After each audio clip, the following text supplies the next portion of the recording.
Cut number 1 contains computer data, so please don't play it. But you probably won't listen to me anyway, will you? And then it proceeds to play, I think, 2 different tracks, although they're bled into one, that were created for the game that never got put into the game. So these were bonus tracks of music. We talked about music being such a part of the fabric of the game. These tracks were created as music that never got included, and so they put them on the CD as audio tracks. How amazing is that? That is awesome, right? So I remember someone one of my friends came back and said, "Have you ever put that thing into a CD drive?" And I thought, I don't know what possessed me to do it, but the thought of actually just throwing it into a drive, this game, more than any game I've ever played in history, it made me want to do that, and I did it, and lo and behold, it pays off. It was like we were in the Twilight Zone. It was unbelievable. Those 2 things are awesome, but they're not what made Castlevania Symphony of the Night awesome.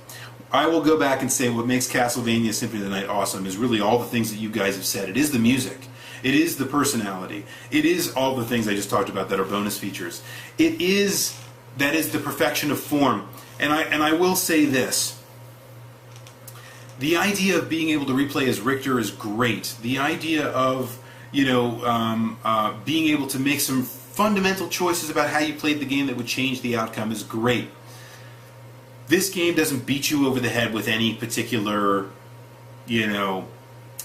axe to grind, let's just say it. I know I mixed 2 metaphors there, I don't care. But they don't have an axe to grind, and they're not beating you over the head with it. They're not saying, this is Castlevania, eat it, right? And I think a lot of people don't like it because of that. This is the first break in form from the other Castlevania games to make it this Metroidvania game. And I love the change. Some people hate Resident Evil 4 because it's not like Resident Evils 1 through 3. And I think those people are crazy because Resident Evil 4 is one of the best video games ever made. I'm going to say the exact same thing about Castlevania Symphony of the Night. It's not a whole lot like the games that came before it. It's better. And it's awesome. And it has its own unique personality, and for that reason, it is the perfection of form, and it is why it is so awesome.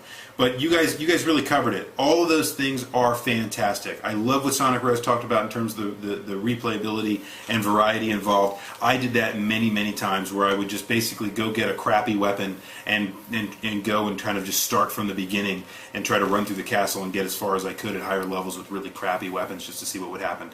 And you'd always wanted to see what happens when you mixed certain weapons. Now, several of the DS games went on to continue that line of thought. Like if I used 2 weapons together and I used them in some kind of combined way, they would somehow create this like third new weapon, which is a really cool idea. Symphony of the Night generally doesn't do that, but it does give you certain little Easter eggs. If you have this item equipped and you use this other item, things can happen differently. I love that idea. They did a great job with it. Symphony of the Night is one of the best games of all time, in my opinion. It is one of those games that is not to be missed. And I think what makes it so awesome is varied and diverse. But I think at the end of the day, some of you haven't played it, some of you only played it a little bit, but I can think almost every single one of us would sit down and say, it is indeed an awesome game. Probably one of the best of all time. Okay, that wraps up our conversation about Symphony of the Night. A long one, and inevitably one that we could continue to talk about for a very long time. It is a beautiful, wonderful game in almost every sense. I didn't even get into the graphics and how I thought they did a great job. I talked about it a little bit with the sprites, but there's so many things to talk about in that game that were just done very well. But in any case, one more thing I wanted to talk about. So you could buy that Joseph's cape and you could make it any color you wanted to, and I remember when I was in high school I actually made it my high school colors. How geeky is that? That's a great segue into what I was going to ask you guys about for next week. So, maybe you think about Symphony of the Night got me doing this, I don't know, but I started to think about being pretty geeky at most elements and parts of my life, right? This is equated into good things in some places. It's brought me, it's brought me nothing but great things in most places. It's brought me a little bit of probably self-doubt in others, right? But it kind of got exacerbated by the fact that I thought about this movie Trekkies, and I saw that it was on Netflix, and I added it to my queue. And I thought about the idea of Trek. If those of you that don't know what Trekkies is a movie that was produced, I think, back in 1996, starring Denise. What the hell's her name? I can't believe I can't remember her name on camera now, guys. I really apologize. Anyway, Denise Crosby. She played Tasha Yar on The Next Generation.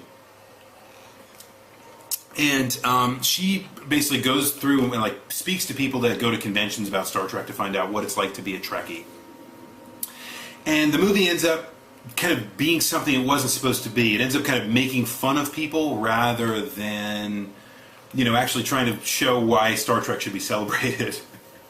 And so it gets a lot of negative press as a result. It's used as a joke by many people, and they make a second one, which is what I just added to my queue to try to make up for that a little bit and show why Star Trek is good. But in any case, good stuff. Totally go see it. It's great, especially for those of you that like Star Trek. Any of you that happen to be geeks and like things that other people don't necessarily like, you'll like it. I say all of that, folks, because I want to ask you about geekdom, and I want to ask you about the things that kind of, I think we all know the phenomenon. If you're part of this website, I'm definitely a contributing member of society. I do my own things. I have a lot of interests. I love sports. I love making things. I love, I like all kinds of things, music and gaming, and I love movies, and I love all these kinds of things, right? So I'm a person that's very varied and diverse. But you know what? When it comes down to it, I do have a lot of very geeky tendencies. And a lot of people, when they talk to me and they start to ask me about the things that I like and the things that I do in my life, they go, wow, okay, this person's really geeky. Now, we all know that feeling at that point when we kind of get outed as a geek, or when people look at us and go, man, he's the geeky guy, right? Some of us might be proud of that fact. Some of us might be ashamed of that fact. But what I want to do today is ask you about those things in your life that have brought you a little bit of maybe mockery or contempt or disdain from the people around you. Perhaps you've been made fun of because of a particular interest. Perhaps people have kind of made jokes at your expense in your work circles, or in perhaps college, and maybe in different circles that you ran with, or whatever the case may be. Maybe you're just your hometown or your family even. I'm interested in hearing about those things. Now, we're all a little bit in some way downtrodden geeks, which is fine. So what I want to ask you guys for the next week's Weekly Ringer is this. What element of your fandom has brought you the most mockery? Right? You can flip those words around however you want to. You could say, what element of your geekdom has brought you the most shame, for example. You could say something like that. You guys get the gist of what I'm at.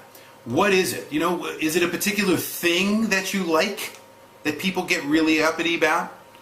Is it a particular, is it the way that you like certain things that maybe people go crazy about? Is it the way that you speak about certain things? Whatever the case might be. I want to know what element of your fandom or geekdom do people lock in on, or have people in the past locked in on, that has given you kind of the most, contempt or disdain or even mockery or shame from people around you.